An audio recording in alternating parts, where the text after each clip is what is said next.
जय हिंद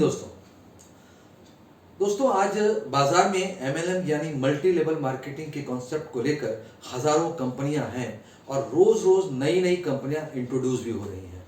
इस कारण नेटवर्कर इतना कंफ्यूज है कि वह निर्णय ही नहीं कर पा रहा है कि किस कंपनी के साथ काम करें और किसके साथ ना करें। हालात इतने खराब हो चुके हैं कि जितने लीडर्स हैं उनकी यूनिटी भी भंग हो गई है। जो लीडर्स एक दूसरे के साथ मिलकर सपोर्ट करते हुए काम करते थे, इस वक्त अपना अपना प्लान लिए घूम रहे हैं। यानी मिलकर काम करने की बजाय अपना अपना प्लान करने में लगे हैं। दोस्तों, एमएलएम में कुछ पुरानी कंपनियों को छोड़ दें तो पैसा कमाने के लालच में सैकड़ों ऐसी कंपनियां बाजार में आ रही हैं जो लोगों को रातों रात लखपति बनाने का झांसा देकर लूट रही हैं। परिणाम में इसी लालच में फंसकर बहुत से लीडर्स अपनी फेस वैल्यू खराब कर चुके हैं। ये बरसाती मेंढक की तरह पैदा होती कंपनियां 2 से 3 महीने में अपना उल्लू सीधा कर चलती बनती हैं। पिछले वर्ष लॉकडाउन के दौरान मैंने भी पहली बार एमएलएम मार्केटिंग में कदम रखा और ठगा गया। एक वरिष्ठ पत्रकार होने की वजह से मेरे लिए यह बेहद शर्म की बात थी। 1 वर्ष तक लगातार सोच विचार और चुपचाप गहन अध्ययन करने के बाद मैंने विचार किया कि जिस तरह लालच में फंसकर बहुत से लीडर अंधेरे में तीर चला रहे हैं और येन केन पैसा कमाकर स्पीड से करोड़पति बनने का ख्वाब पाले हैं, वे ये भूल जाते हैं कि लालच बुरी बला है। और बड़े दुख की बात है कि अपने निजी स्वार्थ के चलते ये लोग ये भी भूल जाते हैं कि समाज और राष्ट्र के प्रति भी इनका कोई दायित्व है और हम समाज का ही एक हिस्सा है। अगर हम समाज और राष्ट्र को मजबूती प्रदान करने में अपना योगदान देंगे तो स्वतः ही सुखी और संपन्न होंगे। अब सवाल उठता है कि क्या कोई ऐसा प्लेटफॉर्म है जो हमें मान सम्मान के साथ आर्थिक आजादी दिला सके? जी हाँ दोस्तों, मैं आपको एक कंपनी नहीं, एक ऐसे एनजीओ का पता बता रहा हूं जो भारत ही नहीं विश्व में अपनी तरह की अलग सोच रखती है, जिसके साथ काम करके आप प्यार मोहब्बत और मान सम्मान के साथ न सिर्फ अपना यह लोक बल्कि परलोक भी सुधार सकते हैं। एक ऐसा एनजीओ जो समाज से अपराध खत्म करने के लिए कटिबद्ध है। एक ऐसा एनजीओ जो आपको अच्छे कर्म करने के साथ साथ आर्थिक आजादी प्रदान करता है। एक ऐसा एनजीओ जो समाज की महिलाओं के सशक्तिकरण पर काम कर रहा हो, क्योंकि यह महिला ही तो है जो मां के रूप में संसार की पहली गुरु होती है। महिला ही नेताजी सुभाष, भगत सिंह, अशफाकुल्लाह खां, विवेकानंद और भक्त प्रहलाद जैसी विभूतियों को जन्म देती है। महिला ही समाज का मूल आधार और केंद्र बिंदु है। जिस समाज में महिला का मान सम्मान नहीं होता या उसे सिर्फ भोग की वस्तु समझा जाता है, वह समाज कभी उन्नति नहीं कर सकता। भारत में तो महिला को शक्ति के रूप में पूजा जाता है। नवरात्रों में लोग कन्या का पूजन करते हैं। ऐसे देश में जब यह सुनने को मिलता है कि यहाँ बालिग, नाबालिग और नवजात बच्चियां तक दरिंदों का शिकार हो रही हैं, तो शर्म भी शर्मसार हो जाती है। नेशनल क्राइम रिकॉर्ड के अनुसार भारत में प्रतिदिन 80 से ज्यादा बलात्कार की घटनाएं हो रही हैं। कई घटनाओं में तो बच्चियां अपनों का ही शिकार हो रही हैं। ये तो वे आंकड़े हैं जो दर्ज हैं। आप सोच कर देखें, ऐसी कई घटनाएं होती हैं जिनका कोई रिकॉर्ड नहीं होता है। रूह कपाने वाली ऐसी घटनाओं पर रोक लगाने के लिए इंदौर की भावना शर्मा ने 1997 में पुष्पांजलि नाम से एक एनजीओ की शुरुआत की। निर्भया कांड से आहत होकर इन्हीं वर्षों में पुष्पांजलि ने महिला सशक्तिकरण को लेकर एक ऐसा अभियान छेड़ दिया जिसे अनिल नागर जैसे समर्पित युवाओं के कुशल नेतृत्व में आगे बढ़ाया जा रहा है। चूंकि भूखे पेट तो भजन भी नहीं हो सकता, तो पुष्पांजलि ने एक ऐसा प्लेटफॉर्म तैयार किया है जहां 2100 रुपए आजीवन रजिस्ट्रेशन कराकर आप समाज और देश की तरक्की में हाथ बटाने के साथ साथ 1000 रुपए से 1 लाख रुपए प्रतिदिन तक शर्तियां कमा सकते हैं। आइए यह वीडियो देखते हैं जिससे काफी हद तक कॉन्सेप्ट क्लियर होगा। मैं भारत हूं, जिसे इतिहास के पन्नों में आर्यावर्त के नाम से भी जाना जाता है। जिस भारत को आज आप इस नक्शे पर देख रहे हैं, मैं वो नहीं हूं। मेरा आकार और विस्तार दक्षिण में हिंद महासागर से लेकर उत्तर में हिमालय पर्वत तक तथा पूर्व में म्यांमार से लेकर पश्चिम में ईरान इराक की सीमाओं तक हुआ करता था।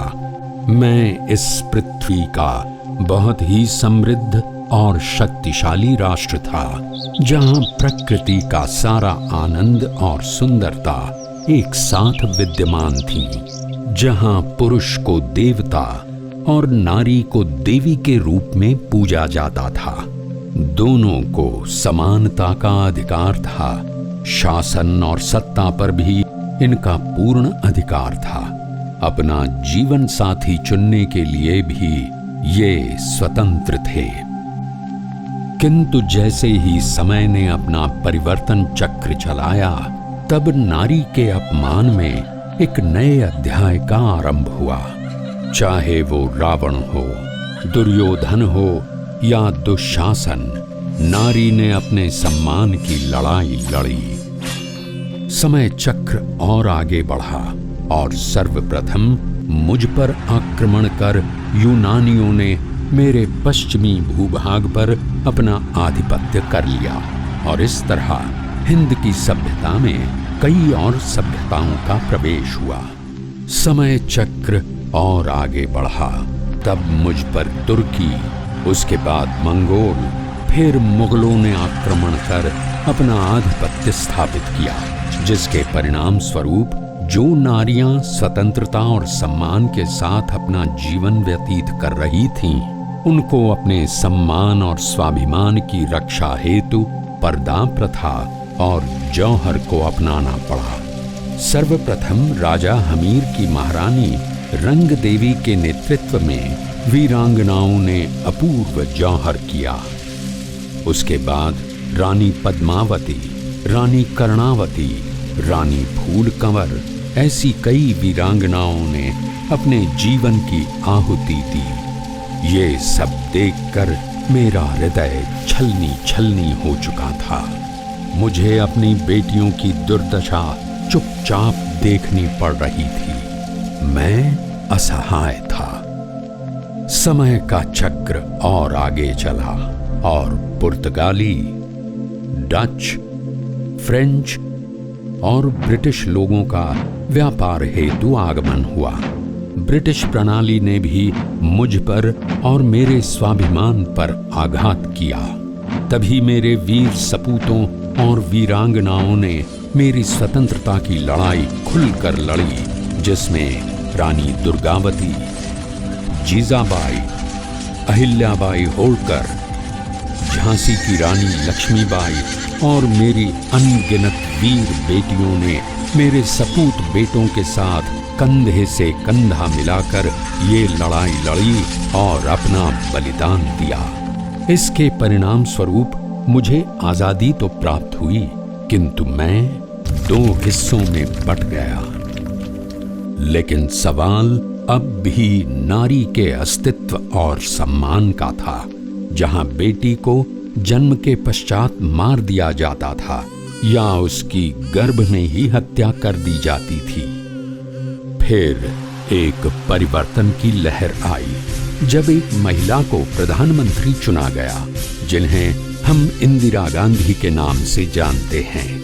उसके बाद चाहे आईपीएस किरण बेदी हों, चाहे माउंट एवरेस्ट विजेता बछेंद्री पाल हों, ओलंपियन धावक पीटी उषा हों, अंतरिक्ष यात्री कल्पना चावला, राष्ट्रपति प्रतिभा देवी सिंह पाटिल या फाइटर पायलट भावना कंठ, इसी प्रकार मेरी कई बेटियों ने सफलता की अनूठी कहानी लिखी और अपनी कीर्ति अंतर्राष्ट्रीय स्तर पर स्थापित की। ये सब देखकर मेरी आंखें खुशी से भर आईं, परंतु शायद समय चक्र को मेरी खुशियां ज्यादा रास नहीं आईं। पिछले कुछ सालों में देश में ऐसी हृदय को भेद देने वाली घटनाएं हुईं जिसने मानो मानवता पर प्रश्न चिन्ह लगा दिया। मेरी मासूम कोमल बेटियों के साथ शारीरिक, मानसिक शोषण और सामूहिक बलात्कार जैसी घटनाओं ने फिर से मेरे हृदय को छलनी छलनी कर दिया।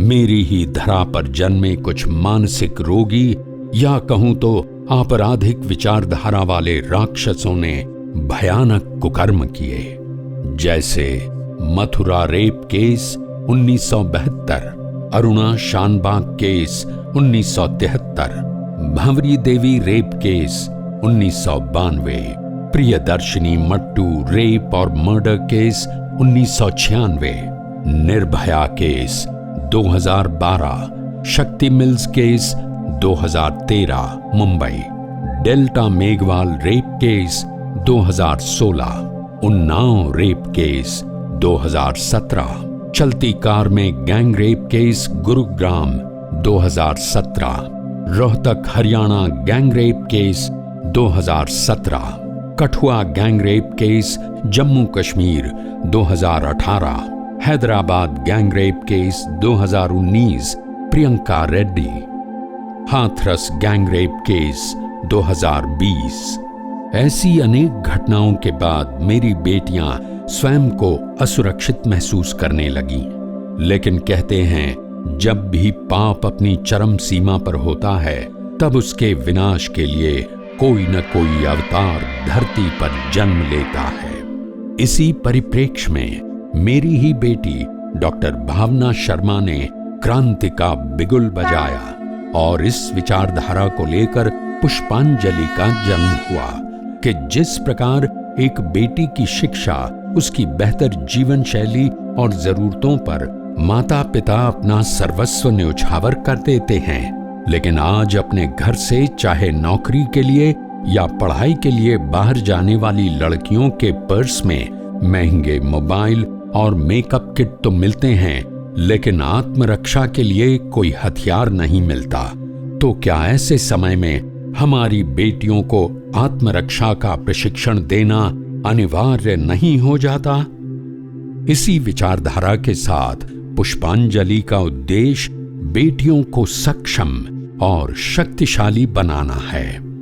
बेटियों को आत्मरक्षा का प्रशिक्षण और मनोचिकित्सक के द्वारा सही और गलत के स्पर्श में अंतर करना और रिश्तों की आड़ में हो रही मिलावट और षड्यंत्र से किस प्रकार बचना है, इसका फर्क समझाना और आत्मरक्षा हेतु सेफ्टी डिवाइस प्रदान करना और किसी भी विपरीत परिस्थिति में न केवल स्वयं को अपितु अपने साथी को भी वहां से सुरक्षित लेकर निकल जाने का पूर्ण प्रशिक्षण प्रदान करना है।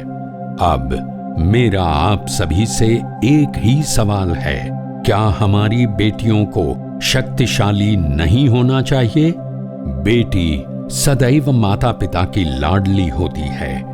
बेटियों को सुरक्षित रखने की जिम्मेदारी केवल सरकार और प्रशासन की ही नहीं है, क्योंकि बेटियां हम सभी की साझी हैं। अब आप क्या चाहते हैं, हमारी बेटियां निर्भय बने या निर्भया? एक पहल निर्भया।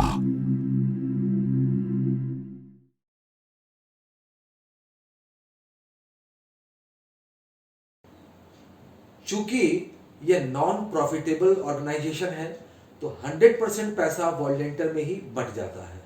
ज़्यादा जानकारी के लिए आप पुष्पांजलि की डेली होने वाली जूम मीटिंग अटेंड करें जो दोपहर 3 बजे होती है। आप पूरा सोच समझकर तैयार होकर ही पुष्पांजलि के साथ जुड़ें। यहाँ भीड़ की बजाय काम करने वाले लोग ही जुड़ें, लेकिन समर्पण भाव से। जूम मीटिंग का लिंक प्राप्त करने के लिए हमारे व्हाट्सएप नंबर 8003068888 पर मैसेज करें। जय हिंद।